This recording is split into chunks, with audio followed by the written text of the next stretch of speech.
Bead. I'm going to show you a little trick about the fretboard. First, let me explain the word bead.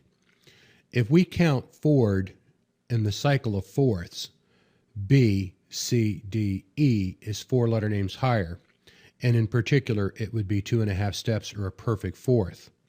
When we go E, F, G, A, it's another 2.5 steps, another perfect fourth, and A, B, C, D is 2.5 steps and another perfect fourth. So bead is built in fourths. Whenever I ask somebody for a letter name, like if I said on the 6th string, where do you find a C note? They most likely start from the E, move forward through the alphabet until they arrived at the 8th fret. Well, gee, it would be just much simpler if you knew the 7th fret was B and you had to move up 1 fret. Something I've used over the years for teaching is this little combination of 4 letters bead, perfect fourths. Most people learning to play will try to start from an open string and go forward through the alphabet. It's easy to simply remember bead. Look below. The first one, the 2nd fret 5th string, is our starting pitch. You move forward in fourths across the neck. On the diagram first, it will show the 2nd fret 5th string is B, 2nd fret 4th string is E, 2nd fret 3rd string is A, but because the 3rd and 2nd strings are tuned to a major third, we have to move up 1 fret to the 3rd fret of that 2nd string. On the musical staff, we see the B note 1 ledger line below the ledger line, 2nd fret 5th string, the E note, 1st line at the bottom of the staff, 2nd fret 4th string, the A note, 2nd space from the bottom of the staff, the 2nd fret 3rd string, and the D note, the 4th line from the bottom of the staff, and it's the 3rd fret 2nd string. This next one is the most usable. The 7th fret of the 6th string is the starting pitch, and you move in fourths straight across the neck.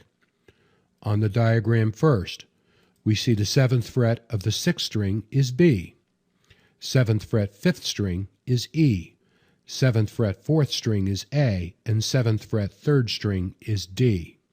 But when we look at the staff and the tablature, something unique happens. This B note is the 1st ledger line. Below the ledger line is the same one we had before, but now it's on the 7th fret of the 6th string. The E note, 1st line at the bottom of the staff, is now on the 7th fret 5th string. The A note, 2nd space from the bottom of the staff, 7th fret 4th string, and the D note, 4th line from the bottom of the staff, is now the 7th fret 3rd string. So the notes on the staff between those two shapes did not change, just their fret positions. You see the red lines over here on the diagram, you see these. And just like when we learned to tune a guitar, that anytime we have a given note, such as the case this B on the 7th fret, we find that 5 frets lower, the B on the 2nd fret is exactly the same note. They are unison pitches, and that's why the red lines connect those 4 tones, and that's why those 4 tones share the same note on the musical staff. The 9th fret 4th string is our starting pitch. You move in fourths across the neck. And we look at the diagram first, and we see B is the 9th fret 4th string, E, 9th fret 3rd string, A, 10th fret 2nd string, and D, 10th fret 1st string. When we look over here at the musical staff, the B note is now the 3rd line from the bottom of the staff. It's dead center. There are 2 lines above it, 2 lines below it. Used to be the open 2nd string B. Now it's the 9th fret 4th string B. The 4th space from the bottom used to be the open 1st string, but now it's the 9th fret 3rd string. The A note, 1 ledger line on the ledger line above the staff, is the 10th fret 2nd string, and the D note, 2 ledger lines above the ledger line, is the 10th fret 1st string. This pretty much wraps up this whole thing, but I want to pressure the situation with this guy in the middle.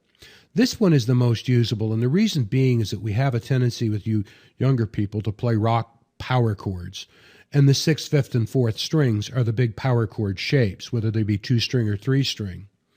And most of my intermediate players only really use the movable E and the movable A shapes in their bar chords. We remember the Big 8 page. When we make the cage system, we find that 2 of the chords in caged, the E and the G, get their roots on the 6th string, and 2 of the chords, A and C, get their root on the 5th string, and the lowly little D is the only one that gets his root on the 4th string. One last point to point out. The bead system can help you enhance a larger group. Look here on the diagram. If I see this B on the 7th fret 6th string, I merely have to think a half step higher is the 8th fret C and a whole step lower is the 5th fret A. Takes kind of a big chunk out of the neck. Same with the 5th string, a half step higher is F and a whole step below it is D. We're thinking forward and backward for the alphabet. Now in the 4th and 3rd strings, it's a whole step above is B and a whole step below is G. And on the 3rd string, a whole step above is E and a whole step below is C. I think if you look at this and kind of toy with the issue a little bit, you'll see the usability of this whole situation.